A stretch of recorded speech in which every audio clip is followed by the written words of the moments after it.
Thank you for taking time out of your day to listen to our podcast. This is I Compete, Building Your Empire with John Hewitt, live from the castle. Hi, I'm Roberta Barrett. I'm John Hewitt's producer. You might be asking, who is John Hewitt? Well, he is the Hewitt in Jackson Hewitt Tax Services. If you want to find out more about John Hewitt and what he's currently doing, go to loyaltybrands.com. That's loyaltybrands.com, or find John T. Hewitt on LinkedIn or Facebook. John Hewitt's made over 1,000 millionaires, and you could be the next one. Here is your host, John Hewitt. Thank you, Roberta. Okay, we have a special guest calling from all the way from Long Island today. Matt, would you tell the listeners about yourself and your career? Hey, John. Matt Rivera here. I'm the CEO of the Inspection Boys. I didn't start out doing home inspections. I started out doing Powerline work. And one day I decided to venture out and get a side job, and I became a home inspector. My side job quickly became more enjoyable than my real job, and I decided I wanted to make it more permanent and started looking into how to make it a career. Over time, I developed a system and put everything in place. We started teaching it and started the Inspection Boys. I brought on two partners, Bridget and Rob, and we've been franchising now for 4 years.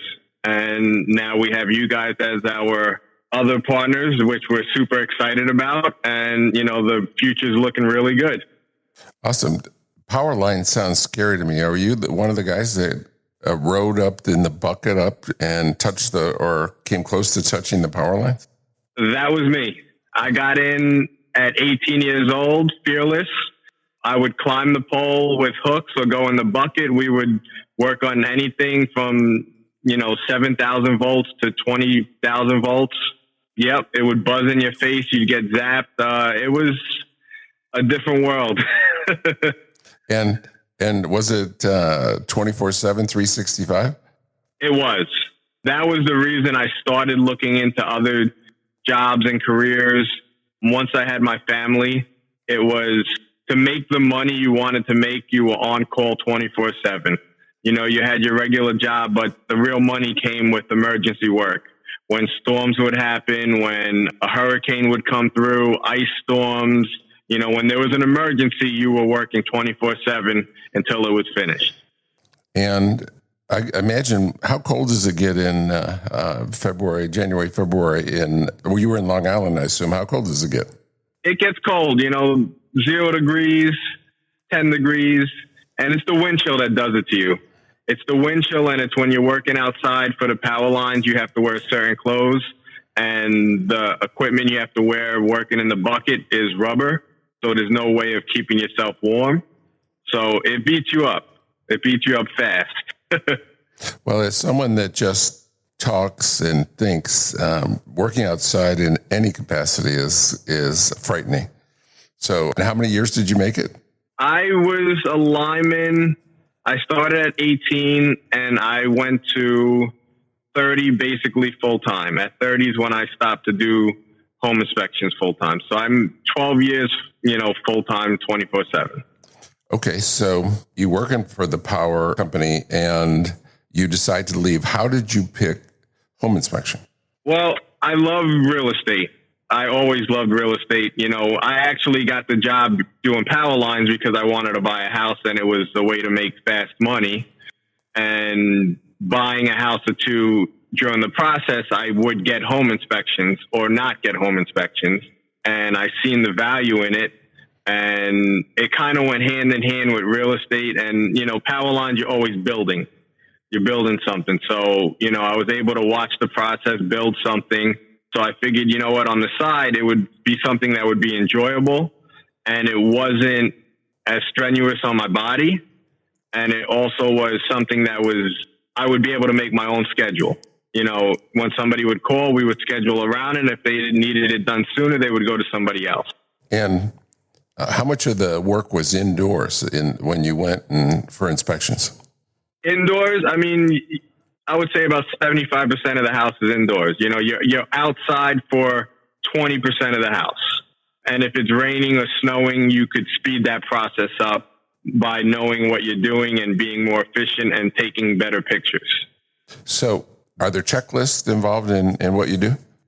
It's a mobile app, but it is a checklist, so it walks you through the process and you know exactly where you're going next. And the better you are, the more efficient you are, you know exactly what you want to do. So it's a virtual checklist. It's electronic. It's not on paper and pencil. Exactly. Virtual. And you said so who taught you to be a home inspector? You just didn't magically understand what you had to do. How did you learn to be a home inspector? In New York, you have to go to a school. You have to go to a physical school to become a home inspector. Some states are different. Some states you could do it all online. Some states you could just say you're a home inspector. New York, you have to go to a school. It's 140 hours. They really don't teach you much. They teach you how to pass the state test and the basics of a home. Since I had a job, I really taught myself the ins and outs of the business from YouTube, watching people and just basically picking up as much as I can. I really dove into the business. And that's really what got me into the franchising end, because I seen that there was such a gap in the way the schools are taught. And when you get out of the school, you're just left to dry. You don't understand the business or what you're supposed to do. So you don't have to be sponsored by someone that owns a home inspection. Just anyone can take the course. Anybody can take the course. And how much did it cost? The course was $2,000. And 140 hours? Yep, 140 hours. It's 25 hours a month. It's a nighttime course. So you take the course. It's, $2,000, and that's the problem. It's a very low entry field. And by the time you're done, for $3,000, you have your own business per se. You have a license to do business as a home inspector in New York State. So now I get my license. How do I get my customers? When you go to the school, they don't teach you that. The school's basically telling you, this is going to tell you to pass a state test, and this is going to get your license. And that's where you have to learn how to get your customers, how to get business, and, how to stay busy. That's really the secret sauce. It's a holistic approach. You need to do a little bit of everything. Some things work better for certain people. I know a few people that are really good at social media, and then I know others that are really not good at social media. I know other guys that are, knew a lot of real estate agents that would give them work. And then other people that didn't know any. So the way we look at it is you want a little bit from each, because if you're really good friends with agents, they're cyclical. They have a couple houses, they have a couple people they're showing. They show them their houses, they find their houses, and then they go into a cycle. And it's every couple of months they're doing the same cycle. So you need to have other sources coming in so you're always staying busy. And that's how we learn to be busy all the time, is we work on all different types of referral sources. Reviews, social media, networking, Chamber of Commerce, and, a million other different things. Literally a million? Not literally. Maybe a few thousand. Well, a lot. Now, you said agents. Do you mean real estate salespeople? Yes, real estate salespeople. So that would be what you would say the low-hanging fruit. And that would be what I would say the home inspection, our competition, or our, other franchises, that would be their bread and butter. You're going to go after real estate agents because they're the first line of attack. They know that they're showing people houses. They're going to need home inspectors. Go after real estate agents. Go after real estate agents. But the truth is the industry is changing, and with Zillow and Realtor.com and a lot of stuff going more to online and virtual, and there's a bigger demand with millennials and people that go online and actually don't trust their real estate agents or use Yelp and Google searches, and they just want to be all hands off. They don't want to even interact with people no more. So you've mentioned agents. Who's making the decision as to which inspection organization to use? Is it the broker or the agent? This is it's a trick question. And I say that because ethically, the client is the one that makes the decision. You know, the buyer is the one that makes the final decision. Now, the broker is supposed to have no say in any of this, and the agent ethically is supposed to give 3 names out to everybody. So anybody that's involved with a real estate transaction, they're supposed to give 3 lawyers, 3 title companies, 3 home inspectors. So there's no conflict of interest. But we all know how the world works, and we all know that they have favorites and they put their favorites on top, or they only give one and then give the other 2 a day later. So it's all about building relationships and making sure you do the right thing and being efficient. You know, the more efficient you are, the better job you do, the more they refer you. So it sounds like you can't pay them a commission or any type of remuneration. You cannot. Okay. That would make it so much easier, but you can't. And so what year did you start your practice? 2015, we started doing home inspections. Okay. And 6 years later, and including COVID, did COVID slow you down? It actually sped us up. It slowed us down for a month. You know, when COVID first happened, March, April, when they shut everything down, we shut down. And we were shut down, you know, they shut real estate down. But soon as the middle of April came and they let real estate kind of go back, we were the busiest that we've ever been. And for me, I was maxed out on manpower and work. And my partner, Bridget, who has a different location, she wasn't maxed out. So she had a lot more time slots available and a lot more work that she could do. And her numbers increased over 200-300% in the last year during COVID. So it's kind of crazy when you look at it, because now she caught up to me in the year because of COVID. Wow. How do you find employees? Well, I'm not going to lie. Good. It's been very tricky because the industry has been so fruitful. People have been doing very well. So it's not as easy as it used to be. Now, I run a home inspection school in Long Island, so I can cherry pick who I want. The problem is the guys that are really good are the ones that want to go out on their own. So it's running a fine line. The way we do it now is we cherry pick the ones from the school, and we interview them, and, you know, we go about, you know, make sure they align with our values and make sure they want to do the right thing, and, you know, make sure that they're in it for the long haul, and they don't want to just take our systems, take our agents, and learn everything we do and start their own practice. How did you get a teaching job teaching the school? So when I was leaving the power lines, I was, you know, nervous. It was, you know, one of those things where you read a book and the book says, you know, you got to burn the bridges. So I was going to burn the bridges and just leave the job and not have anything lined up. And the business itself wasn't doing good. It was doing okay. If you looked at it as a numbers thing, it wasn't even doing okay. It was just, you know, I knew it had a lot of potential. So I said, all right, in 6 months on May 13th, I'm leaving my job. And mentally, I said to myself, if it doesn't work, we'll figure it out. But on May 13th, I'm leaving my job.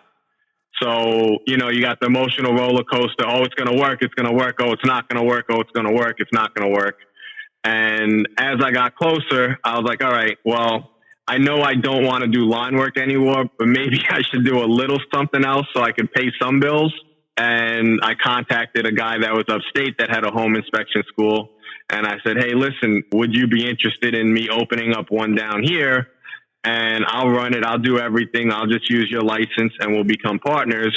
And he was like, I think that's the best idea. Let's go. And we set it up. So basically the day I quit my job was the first day of the home inspection school opening. Did he have a curriculum that you could use, or did you invent it on the fly? No, he had the curriculum. That was the whole benefit. He had everything set up.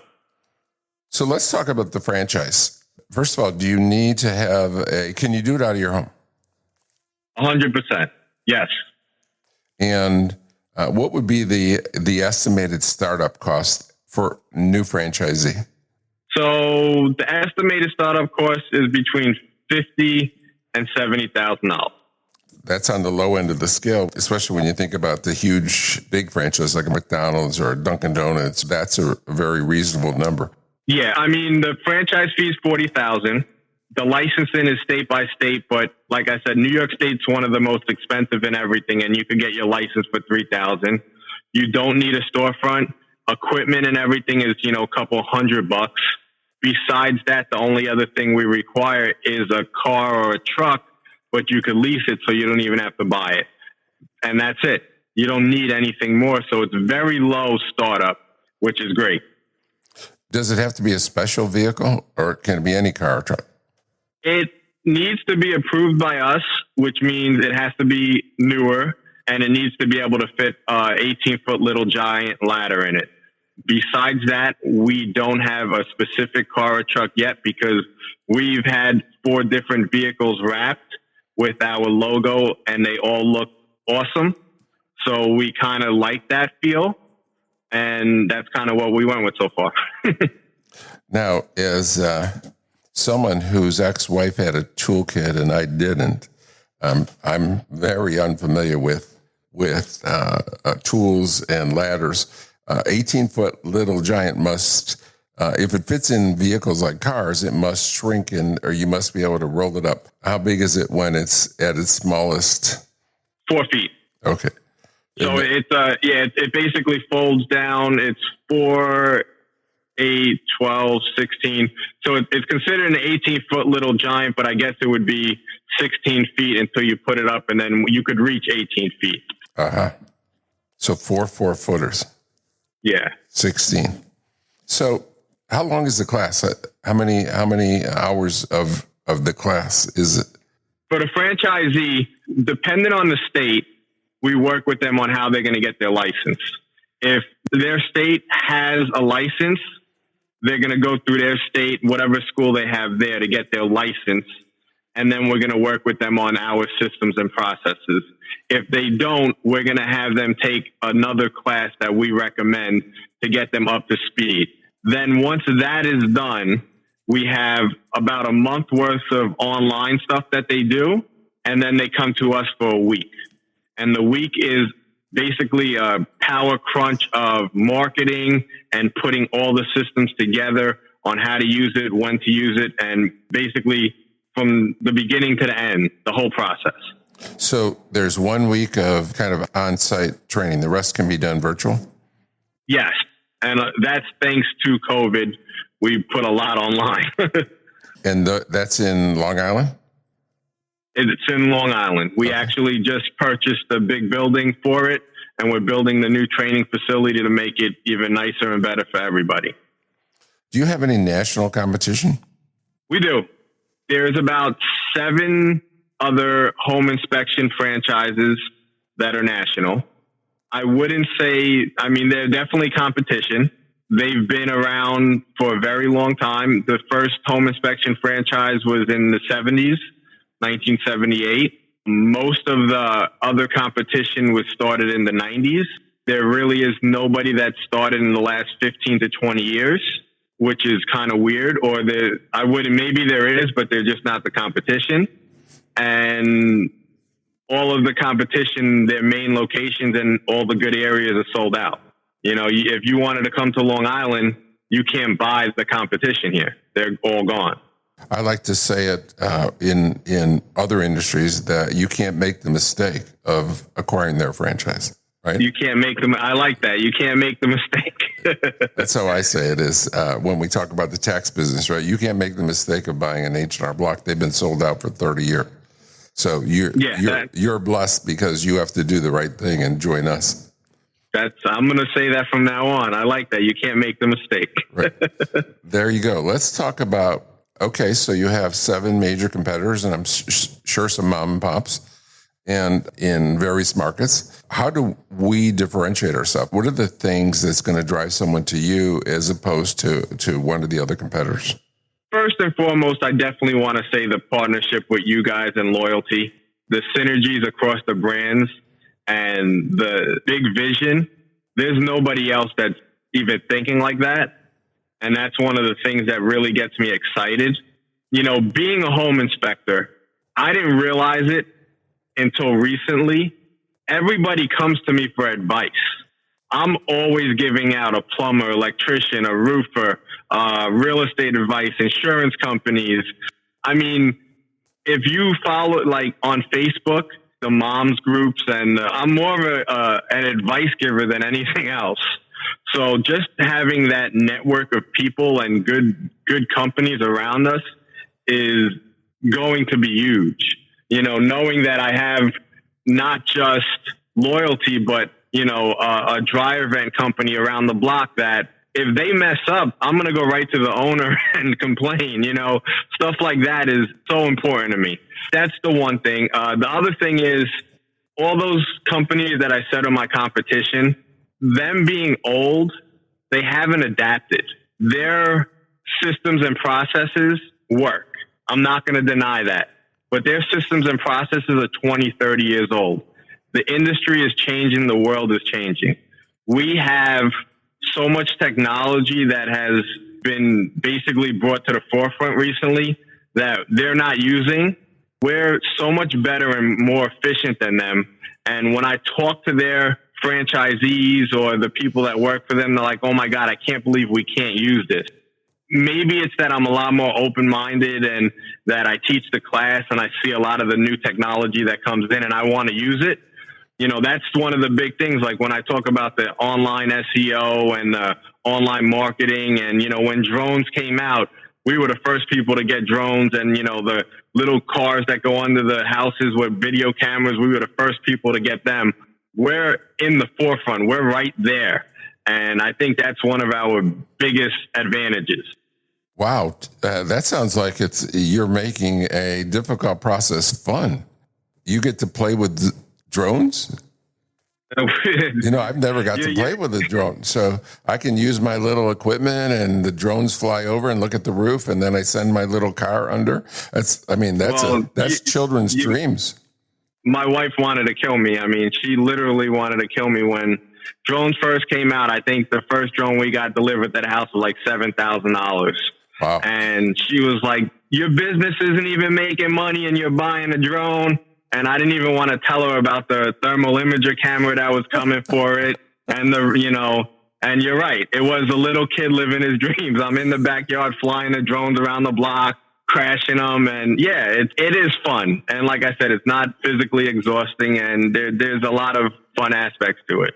I can see that. Yeah, I bought houses for decades. And back in the day when the home inspector came, they had a proverbial paper and pencil. And there was no such thing as drones or cars that ran under your house and let alone thermal imaging. So our franchisees get state-of-the-art access to state-of-the-art equipment? They have access, and at the same time, we're also not hindering them from using it. A lot of the other franchisees say you can't use any of the stuff that's not approved, or we don't want you trying something else that's not there. We want them to try because if it's going to make their life easier, it's going to make our life easier. So it's all about communication. If they want to do something and we could communicate and try it with them, I'll go to their location. I'll go try it with them. If somebody has a new technology, I'll buy it and do it. That's how we look at it. I think a lot of it has to do with the fact that we are younger, we are hands-on, we are still in the field, we still teach. Bridget's still right there, Rob's still right there. We enjoy it, and I think that makes a difference. I got to be open with you that I'm so old that the only thing I flew when I was a kid was a kite.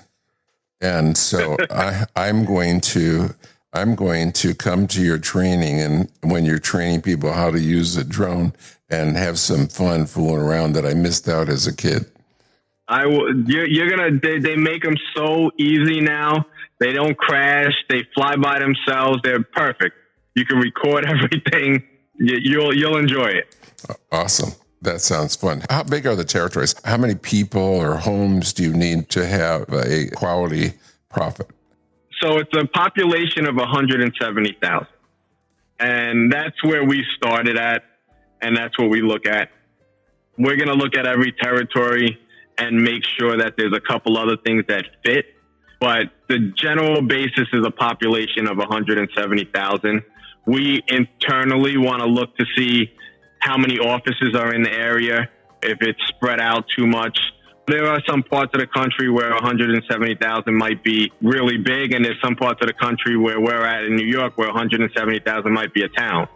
Let me interrupt and say this, that I have one last question. We only have one more minute. So tell me this, answer this question, please. When I think of inspections, I think of personal home. Do you do any inspection for businesses? We do. We do business, we do commercial, we do multifamily, and we do consulting for investors, flippers. So there's a lot of different services in the inspections: asbestos, lead, termites, mold. So there's more than one type of home inspection. Awesome. We'll have you back again to talk more. Thank you, Matt Rivera from the Inspection Boys. Have a wonderful day. Thank you. Thank you. Thank you for taking the time to learn about how to build your empire with John Hewitt. Find John on LinkedIn at John T. Hewitt or message John Hewitt on Facebook. This is I Compete, live from the castle, building your empire with John Hewitt. Don't miss new episodes every Monday by subscribing on Apple Podcasts, Spotify, cpnshows.com, or wherever you listen to podcasts. Until next time, this was I Compete, building your empire with John Hewitt.